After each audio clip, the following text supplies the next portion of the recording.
began early in the morning with the first stop at the Susdike Forestation by Minister of Natural Resources, Honorable Vikram Bharat and team, accompanied by Forestry Commissioner Gavin Agard. The minister met with a few staff and was giving a tour of the facility. The next stop was the Linden Forestation, where the minister related in an interview his main priority is to ensure that systems are in place at the forestry stations to prevent illegal logging, thus preventing the loss of revenue. The availability of land space for trucks to traverse easily and essentially preventing trafficking jams in Linden was also discussed. What we have seen so far at the Susdike and at the Linden checkpoints is that there is a good system in place in terms of checks and balances, because they are actually feeding into the main database at forestry. So they know which tag, that is the tag that is on the log here, is linked to which concessionaire. And this can be easily accessed from the database for verification. So it is a good system, but of course, like all systems, there is work that can be done to improve it in terms of probably like processing time. Forestry Commissioner Gavin Agard stated that the visit by Minister Barrett is one of importance that will bring about change. I think the minister's intervention at today's visit is quite important. It's important for policy and decision makers to have an operational and on-the-ground feel of the realities that the officers face and the operators in the sector endure. Further along the way, the ministers arrived at Ituni, where they were welcomed by members of the Small Loggers Association, who were not hesitant to inform the minister of ongoing issues within the sector. Secretary of the Small Loggers Association, Mr. Lyndon Duncan, noted that the association is cognizant of the fact that the new administration is still familiarizing itself, but he will remain patient for the future developments. I've been in discussion recently with a representative from GMSA who has been trying to work along with us so that we can be able to better market our produce, of course, be able to obtain better prices and all these things. And of course, the issue with regards to the downstreaming activities, that's a big one for us, because we would have given recognition to the fact that, you know, we can maximize the resources that we have available to us, and of course at the same time be able to create job opportunities primarily for the young people in the community.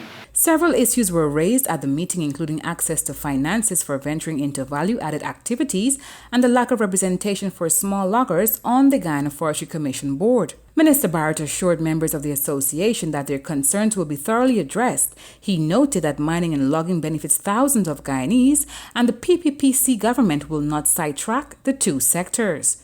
We intend to work with your organization and the other organizations around the country with regards to mining and logging, because we still believe that these two sectors can contribute a lot to our country. They have done so over a number of years without oil, and they can continue to do so once we manage it properly and once we put systems in place where both the operators and the government at the same time can benefit, because of course we got to have a level playing field. Minister of Labour Honorable Joseph Hamilton underscored the importance of the loggers to familiarizing themselves with the labour laws of Guyana, particularly as it relates to the employer-employee relations. The country is moving into another state, and for us to compete, we have to learn to obey laws and rules.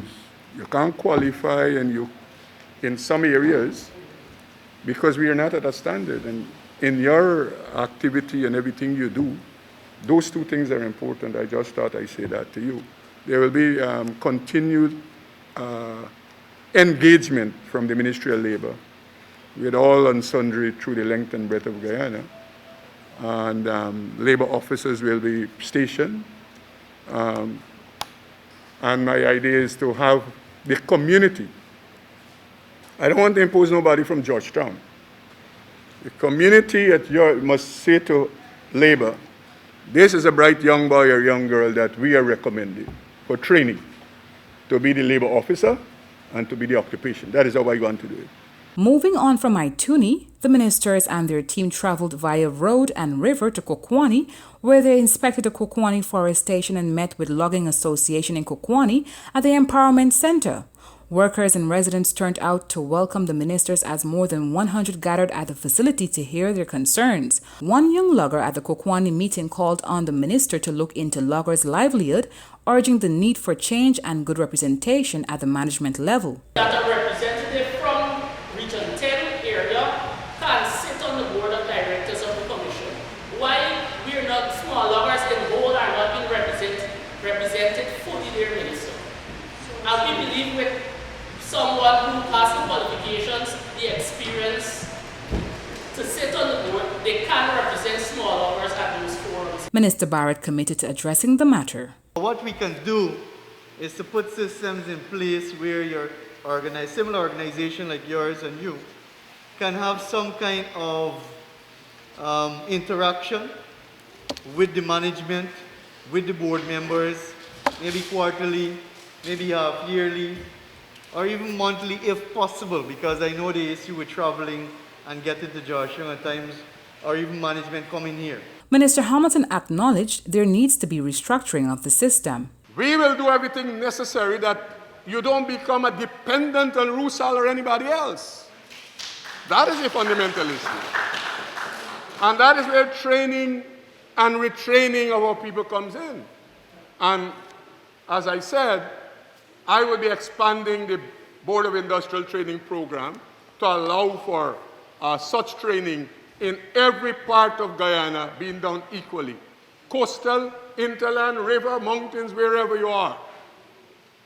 That is the fundamental issue. And I hope to work with you via the region, the NDC, the organizations you have. Forestry, mining. People need training and retraining. After the meeting at Kokwani, the minister then traveled to Hururu, a small indigenous settlement and logging community along the Upper Demerara Berbice River. More than 70 persons were at the meeting, which was held at Hururu Community Ground, consisting mainly of loggers and small entrepreneurs. Some of the issues raised there included getting a government secondary school and more employment opportunities. The minister vowed to take the residents' issue to cabinet and to return with solutions after the national budget is passed in the National Assembly. For InfoHub, Ayana George.